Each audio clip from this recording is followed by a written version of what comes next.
Welcome to Keep It a Secret Home and Garden. What I'd like to share with you today is what I feel is the biggest mistake painters make, professional and amateur painters make in painting today. I've been painting for nearly 40 years. I was painting in the 70s. I was painting back when Elvis was still here. Back, that was 1977, I was painting. So I've got a lot of painting experience. I'd like to share that with you today. And I'm going to share the biggest mistake most painters make and some basic painting tips. Please join us today. Please, and don't forget to like the videos, share, and turn on your notifications for future updates.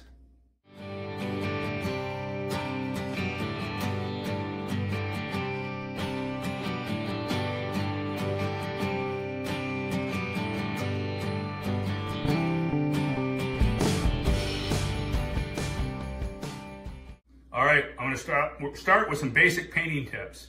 All right, one of the biggest mistakes, second biggest mistake people make is buying a cheap paintbrush. Now this is a Purdy brush. Now they don't call it Purdy because it's Purdy. It's called Purdy, P-U-R-D-Y, because it's a good brush. This is like a $12 brush.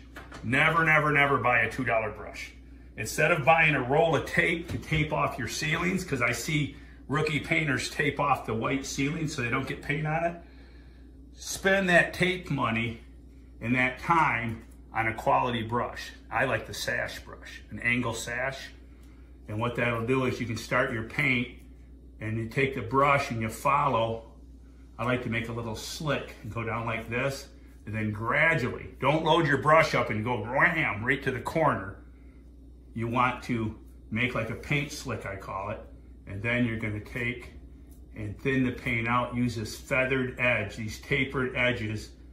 Like I say, a $2 paintbrush, I cannot paint with a $2 paintbrush. What you can do with that $2 paintbrush is you take that $2 paintbrush and you tape a nickel to it and go throw it out the window. That way you can say you threw away something that was worth something. All right, that's about what they're good for. And never buy 99-cent roller covers. So, all right, that's the brushing tips. Let's move on to rolling. All right, rolling 101 with Big Bubba, Big Trouble. All right, if you're not looking for trouble, switch channels now, because with Bubba, you're gonna find trouble. All right, now first thing I wanna show you is how to load your roller. Here's a roller pad. We've got a 3/4 inch roller pad because it holds a lot of paint. Or actually, no, this is a 1/2 inch. 1/2 inch, it's a Purdy roller cover. They're blue and white. And this is what you want to do. You load up the roller cover. I always load it up, and in my mind, this loaded up cover is going to be good for one strip, top to bottom. From the top of the wall to the bottom.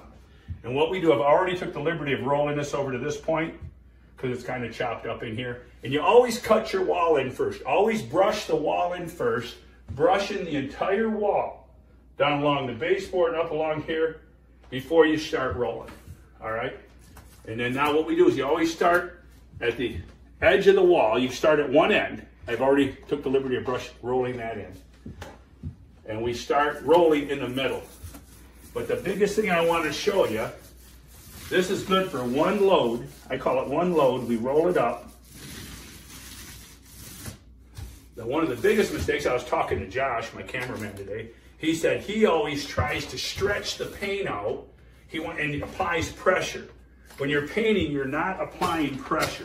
I'm going to load it up again, all right?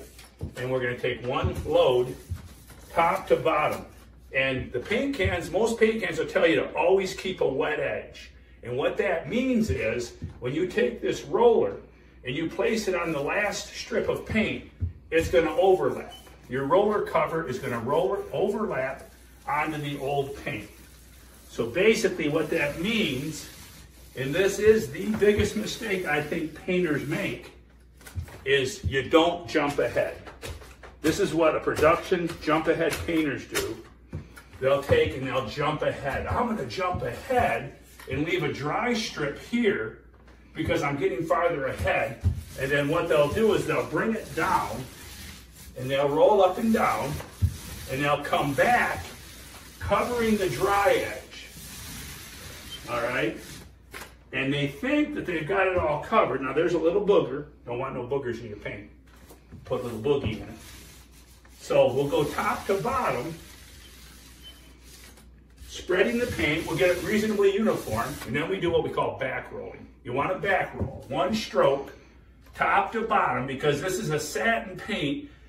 Satin paint carries a sheen, and in order to have a nice uniform sheen, you need to back roll in one direction. So this is now what I call a dry cover. It's reasonably dry. We are going to back roll top to bottom and go back 3 to 4 feet back into our work. And what we are doing is having all the sheen is in one direction. All the stipple, the roller stipple, is all generated in one direction. The paint is being distributed evenly. That's what we call back rolling. All right. Now you'll see production painters going up and down and this way and that way, and it's blow and go, baby, blow and go. Blow and go painters won't do this practice. But I want to show you, I'm going to show you in a minute what happens if you jump ahead. Never jump ahead. Keep a wet edge. Load your roller back up. We'll do a full load here and have the roller land on the wet paint, just to clarify this. We're not jumping ahead. And you'll see, like I say, I'm going to show you in a second why, the results from not doing that. Okay, keep them rolling. All right, now remember, a couple of key points here.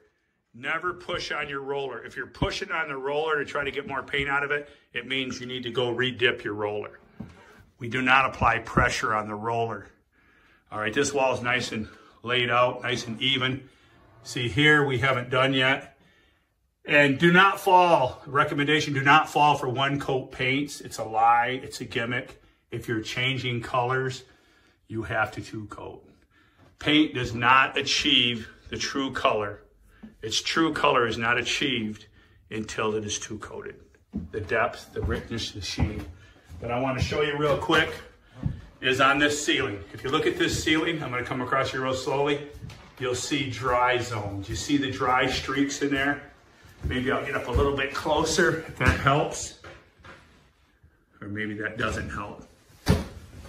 But looking across here, Josh was just telling me it's real obvious. You see those dry strips?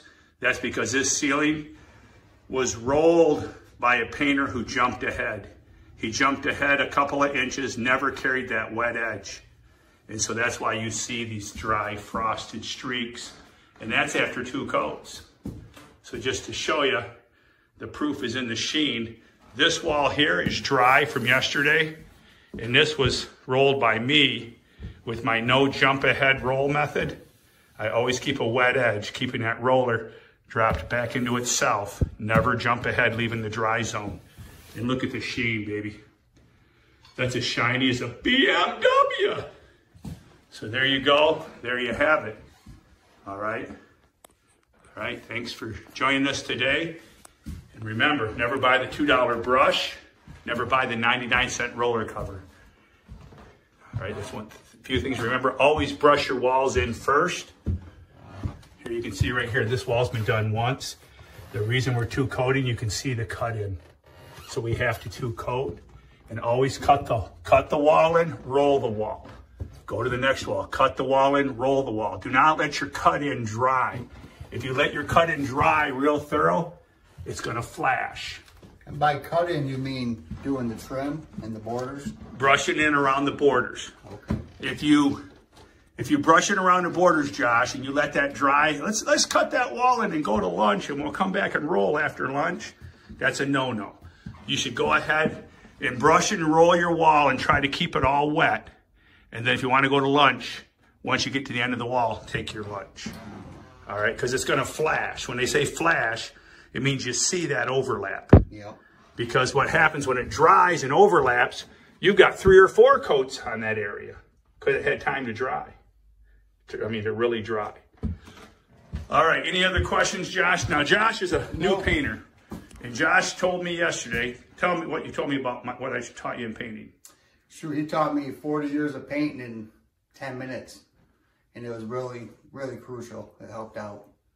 So you weren't all covered in paint at the end of the day? Nope, no paint was on me. It was beautiful. The job looked good. The basics he taught me worked out great. It was simple. Your paintbrush didn't look like an ice cream cone on a hot August day dripping down your knuckles? Nope. All right, there you go. There's another art to just dipping your brush, which you can show you when you dip your brush. My wife's what you call a double wiper. She likes to double wipe, Mama Bubba. And what she does is when I taught her how to paint, she was taking her brush and she was brushing both sides. She would wipe. She'd wipe both sides of the brush. She's a double wiper. I don't recommend being a double wiper and you're really just looking for a dry brush. I'd just be a single wiper. Dip your brush, wipe off the back side, all right?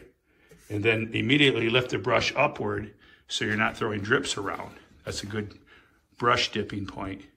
Remember, keep it a secret, but go tell a friend. Bubba's not a double wiper, all right? Thank you for joining us today. And let's not forget, one of the most important things is cleaning the brush at the end of the job. Big mistake made by most is they don't get that brush really clean. And it takes a scrub brush. Take a scrub brush and scrub brush it. All the paint off the band, off the bristles. And make sure that you're getting pure water, clean water, before you call your brush clean. In other words, clean it twice before you hang it up to dry. Thank you for joining us today. I'd like to remind you, hey, we grow giant pumpkins. I grew a 2,043-pound pumpkin, Michigan State record, 2017. It won $7,000. And today is still a site record in Operation Pumpkin in Hamilton, Ohio. You can Google that. You can also Google Mark and the Giant Pumpkin. The Detroit Hour Magazine did a story on me years ago, and I'll tell you all about that pumpkin I grew. But join us for our gardening and home fix-it tips. We have mini playlists, watermelons, tomatoes, and you can check out our seed page. Here's our seed page right here, and get seeds from our champion growers from around the world. All right, I want to thank you. I'll thank you very much for joining us today.